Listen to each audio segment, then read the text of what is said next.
공유해주신 자료들 보니까 이번 삼성의 새 모바일 칩 엑시노스 2600에 대해 정말 궁금해하시는 분들이 많았던 것 같아요. 네, 저도 주변에서 질문을 많이 받았습니다. 저도 자료를 읽으면서 솔직히 좀 놀랐습니다.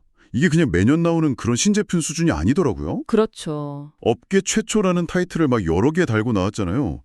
마치 삼성이 이제 판을 한번 제대로 뒤집어 보겠다. 뭐 이렇게 작정하고 만든 느낌이랄까요? 네, 그 야심이라는 표현이 아주 정확한 것 같습니다. 그래서 오늘은 이 작은 칩 하나에 담긴 삼성의 야심, 그리고 기술, 이게 앞으로 우리가 쓸 스마트폰을 어떻게 바꿔놓을지 좀 속 시원하게 파헤쳐 보겠습니다. 좋습니다. 오늘 살펴볼 엑시노스 2600은요, 단순히 숫자를 조금 올린 개선판이 아니에요. 저는 이걸 한 세 가지 관점에서 봐야 한다고 생각하는데요. 세 가지요. 네, 첫째는 구조의 혁신입니다. 업계 최초로 2나노 GAA 공정을 양산 단계까지 끌어올렸다는 건 반도체 만드는 방식의 패러다임이 바뀌었다는 신호거든요. 아, 패러다임의 변화. 그리고 둘째는 성능의 재정의고요. 특히 AI 성능이 2배 이상 뛰었다는 건 이제 스마트폰의 역할을 아예 근본적으로 다시 생각하게 만드는 거죠. 네네. 그리고 마지막 세 번째가 아마 많은 분들이 가장 궁금해하실 부분일 텐데요. 뭘까요? 바로 약점의 극복입니다. 삼성이 이번에는 그 고질적인 발열 문제를 풀기 위해서 아주 작정하고 새로운 기술을 들고 나왔거든요. 그 이야기도 한번 깊게 들어가 보겠습니다. 와, 시작부터 흥미진진한데요? 그럼 첫 번째, 구조의 혁신부터 바로 들어가 보죠. 업계 최초 2나노 GAA 공정. 네. 사실 나노 숫자가 작아질수록 좋다는 건 이제 다들 알지만 GAA라는 기술은 좀 생소하거든요. 이게 기존의 핀팻 방식이랑 비교해서 대체 얼마나 대단한 건가요?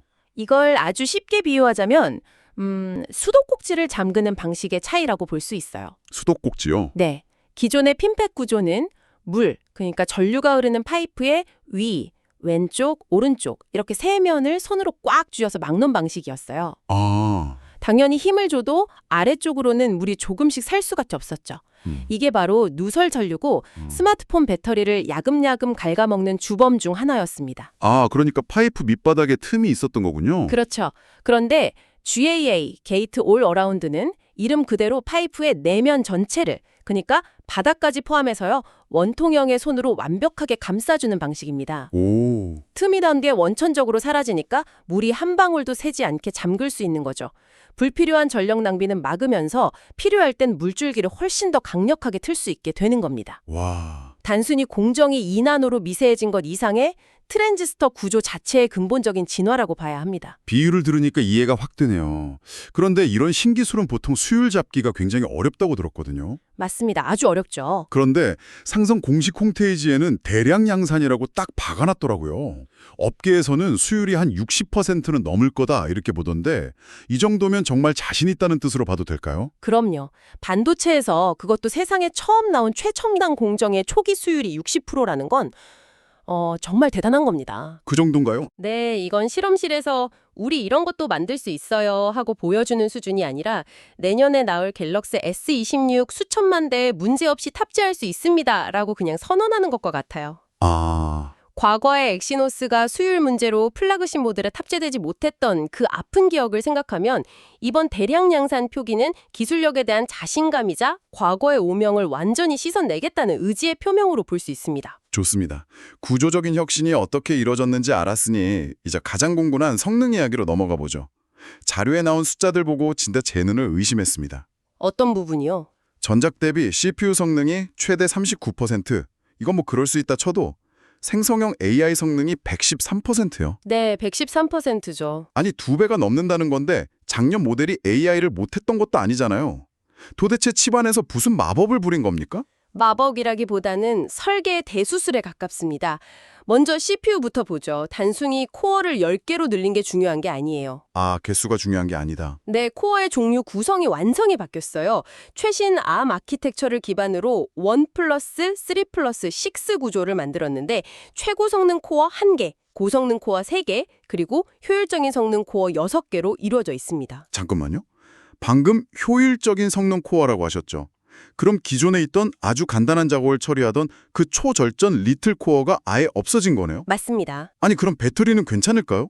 보통 그런 초절정 코어가 대기 상태나 간단한 알림 확인할 때 전력을 아껴준다고 알고 있었는데요. 아주 예리한 질문이십니다. 그게 바로 이번 설계의 가장 과감한 도박이자 핵심적인 변화예요. 도박이요? 네. 삼성의 계산은 이거예요. 어설픈 리틀 코어가 10초 동안 붙잡고 있을 일을 훨씬 성능 좋은 효율 코어가 1초 만에 끝내고 바로 잠들어 버리는 게 전체 전력 소모량 측면에서 더 이득이라는 거죠. 아, 이를 질질 뜨는 것보다 빠르고 강력하게 해치우고 쉬는 게 낫다는 뭐랄까 별상의 전환입니다. 작업 시간 자체를 압도적으로 줄여서 전력 총량을 관리하겠다. 이런 거군요. 흥미로운 접근이네요. 맞습니다. 결국 리틀 코어를 없앴다는 건 삼성의 스마트폰 사용 기준선 자체를 끌어올리겠다는 선언인 셈이에요. 기준선을요? 네, 이제는 절전 모드에서조차 과거의 성능 모드를 뛰어넘는 경험을 기본으로 제공하겠다는 거죠. 스마트폰의 최소 사양에 대한 개념이 바뀌는 겁니다. 와, 여기에 SME2라는 새로운 명령어 세트가 더해졌는데 이건 CPU가 직접 AI 연산을 더 빠르고 효율적으로 처리하게 해주는 기술입니다. AI 기능을 쓸 때 한 테포씩 버벅이던 느낌을 줄여주는 역할을 하죠. 기준선 자체를 바꾼다는 말이 정말 와닿네요. 그럼 이제 정말 궁금한 AI 성능 113% 향상에 대해 얘기해보죠. 이건 정말 어떤 변화를 가져오는 건가요? 이 수치의 배경에는 완전히 새로 설계된 NPU, 즉 신경망 처리 장치가 있습니다. 이 변화가 가져올 가장 큰 차이점은 독립성이에요. 독립성이요? 네, 지금까지의 모바일 AI는 인터넷에 연결된 클라우드 서버의 도움을 받아야만 제대로 작동하는 경우가 많았잖아요. 그렇죠. 데이터 연결이 필수였죠. 하지만 이 정도 성능이면 비행기 안처럼 인터넷이 안 되는 환경에서도 아주 복잡한 AI 작업을 스마트폰 혼자서 다 해낼 수 있게 됩니다. 혼자서요. 통역해주거나 사진 속 특정 인물만 지우는 게 아니라 없는 배경을 자연스럽게 생성해서 채워넣는 작업 같은 것들이 서버 도움 없이 순식간에 이루어지는 거죠. 와, 진정한 온-디바이스 AI 시대의 문을 활짝 여는 성능이라고 할 수 있습니다. 와, 상상만 해도 대단하네요. 스마트폰이 정말 제 손안의 AI 비서가 되는 거군요. 그렇죠. 그럼 게임 쪽은 어떻습니까? CPU, AI 다 좋아졌으니 게이밍 경험도 당연히 좋아졌겠죠? 당연합니다. 엑스클립스 960이라는 새로운 GPU가 탑재됐는데 순수 연산 성능은 2배, 그리고 빛 반사를 현실적으로 표현하는 레이트레이싱 성능은 최대 50% 향상됐습니다. 네. 하지만 게이머 입장에서 정말 주목해야 할 건 ENSSN, 엑시노스 뉴럴 슈퍼 샘플링이라는 기술이 처음 들어갔다는 점입니다. ENSS요? 그거 혹시 PC게임에서 많이 듣던 엔비디아의 DLSS 같은 기술인가요? AI가 그래픽을 막 좋게 만들어준다는? 정확합니다. 바로 그 기술의 모바일 버전이에요. AI를 이용해서 원래는 낮은 해상도로 렌더링한 게임 화면을 실시간으로 고해상도로 뻥튀기 해주고 프레임과 프레임 사이에 AI가 예측한 중간 프레임을 새로 만들어서 끼워 넣어주는 기술입니다. 와, 덕분에 칩의 물리적인 한계를 뛰어넘어서 체감상 최대 300까지 더 부드러운 화면으로 게임을 즐길 수 있게 됩니다. 3배요? 그게 정말 가능한가요? 네, 특히 전력 소모가 극도로 제한적인 모바일 환경에서는 이게 엄청난 무기가 됩니다. 배터리를 아끼면서도 고사양 게임을 오랫동안 부드럽게 즐길 수 있게 해주는 핵심 기술이 될 겁니다. 아마 앞으로 모바일 게임의 그래픽 품질 기준을 바꿔놓을 기술이라고 생각합니다. 성능 수치만 보면 정말 역대급 칩이라는 생각이 드는데요. 그런데 저는 이 숫자들을 보자마자 머릿속에 손난로라는 단어가 딱 떠올랐습니다. 죄송하지만 예전 엑시노스 모델들에서 워낙 발열 문제로 고생했던 기억이 있어서요. 이렇게 강력한 성능을 이 작은 칩에 다 때려 넣었는데 이번에는 정말 발열을 잡았을까요? 아마 많은 분들이 똑같은 걱정을 하실 겁니다. 손난로라는 별명은 엑시노스에게는 정말 아픈 꼬리표였죠. 네, 맞아요. 그런데 이번에는 삼성이 그 꼬리표를 떼려고 정말 칼을 갈고 나온 것 같습니다. 모바일 칩 업계 최초로 히트 패스 블록 HPB라는 기술을 도입했거든요. 히트패스 블록이요? 그건 어떤 원리죠? 기존 칩 구조를 보면 연산을 담당하는 AP칩 위에 데이터를 저장하는 메모리, D램 칩이 바로 올라가 있었어요. 아, 바로 위에요? 네, 마치 뜨거운 난로 위에 이불을 덮어놓은 꼴이었죠. 열이 빠져나갈 곳이 없었습니다. 아, 히트패스 블록은 바로 그 뜨거운 난로, 즉 AP와 이불인 D램 사이에 삽입된 아주 얇고 넓은 방열판이라고 생각하시면 됩니다. 칩 안에 초소형 방열판을 하나 더 놓은 셈이군요. 기발한데요. 맞습니다.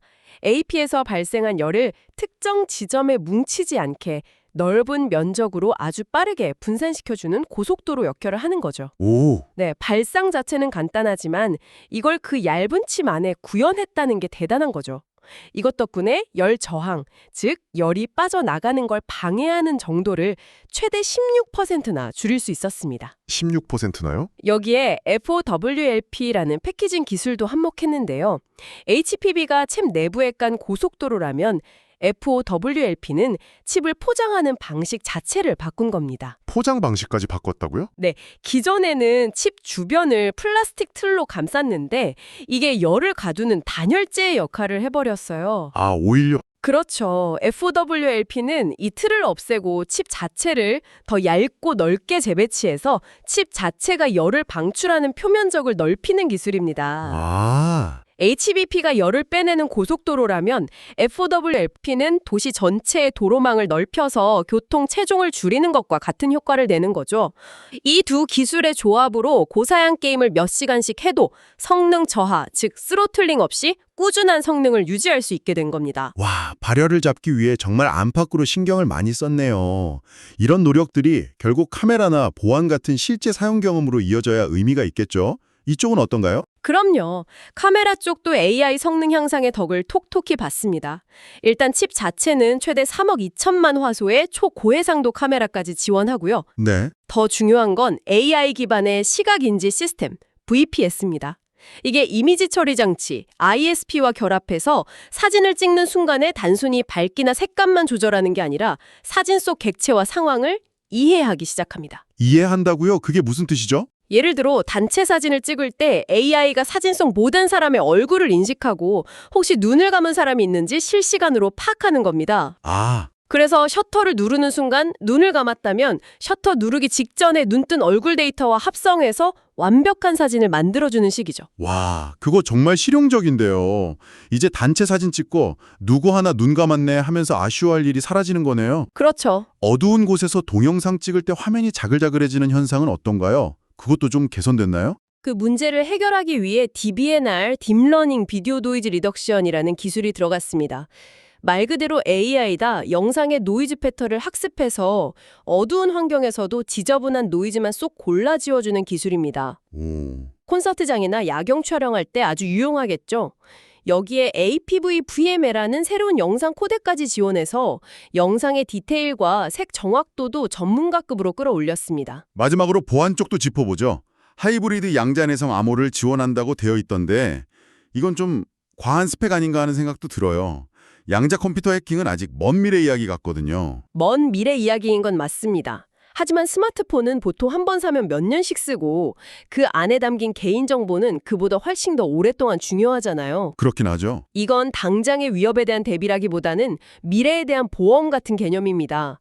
지금의 암호체계는 양자 컴퓨터가 등장하면 순식간에 뚫릴 수 있는데 엑시노스 2600은 모바일 칩 최초로 양자 컴퓨터의 공격에도 안전한 차세대 암호 기술을 스마트폰 안에 심어놓은 겁니다.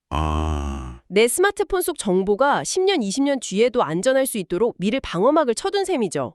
이건 삼성의 기술력을 과시하는 동시에 사용자 데이터를 얼마나 중요하게 생각하는지 보여주는 상징적인 조치라고 봅니다. 오늘 이야기를 쭉 정리해보니 엑시노스 2600은 그냥 성능 좋은 칩, 그 이상이네요. 네, 그렇죠. 이나노 JA 공정으로 아예 만드는 방식부터 바꾸고 리틀 코어를 없애는 과감한 설계로 성능의 기준선을 높이고 AI 성능을 폭발시켜서 스마트폰의 역할을 재정의하고 마지막으로 히트패스 블럭이라는 기발한 해법으로 오랜 약점이었던 발열까지 정면 돌파하려는 삼성의 모든 의지가 응축된 결과물 같습니다. 정확한 정리입니다. 엑시노스 2600은 애플과 퀄컴이 양분하고 있는 프리미엄 칩 시장에 삼성이 던지는 매우 강력한 출사표입니다. 출사표. 네, 단순히 경쟁자를 따라가는 게 아니라 온디바이스 AI와 발열 제어라는 확실한 무기를 가지고 시장의 룰을 바꾸려는 시도죠. 이 칩이 탑재될 내년의 갤럭시 S26은 아마 단순한 스마트폰이 아닐 겁니다. 어떤 모습일까요? 인터넷 연결 없이도 내 말을 찰떡같이 알아듣는 AI 비서.